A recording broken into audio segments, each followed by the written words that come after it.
As a child, I was always very paranoid about being watched. I constantly felt like someone was after me, plotting against me. As I got older, the more I thought it would be ridiculous for someone, of all people, to choose me to watch. When I first moved into my new house, the old owners had left up security cameras outside and inside the house. I never monitored the cameras though, I didn't think I needed to. Until this evening, I was curious as to what my camera had caught, if anything.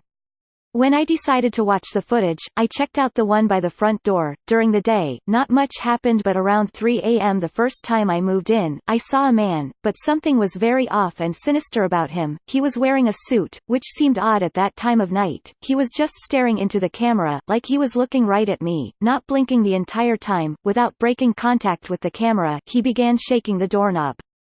Thank God I always make sure to lock it.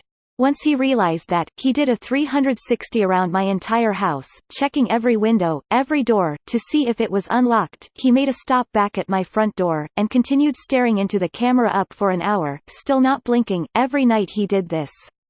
The footage from last night was the worst. He got inside, I forgot to lock one of the windows. I felt so incredibly stupid for never noticing or checking the recordings. I watched him climb in through the window in my living room downstairs, and then go upstairs to my bedroom. There, he watched me toss and turn from the nightmare I was having. For literal hours he was standing there and I had no idea. He had a smirk on his face, one that made my skin crawl with unease.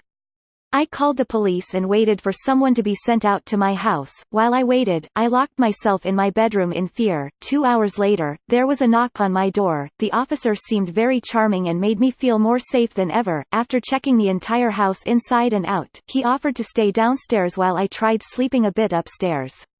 I decided to look at the footage on from the last few hours before I went to sleep. I was still really shaken up. It's 9 p.m. now. I called the police station around 4 o'clock. 5 p.m., I see the police cruiser pull into my driveway. I have a clear view of the area. Before the officer can step out of the car, I see the man approach the vehicle.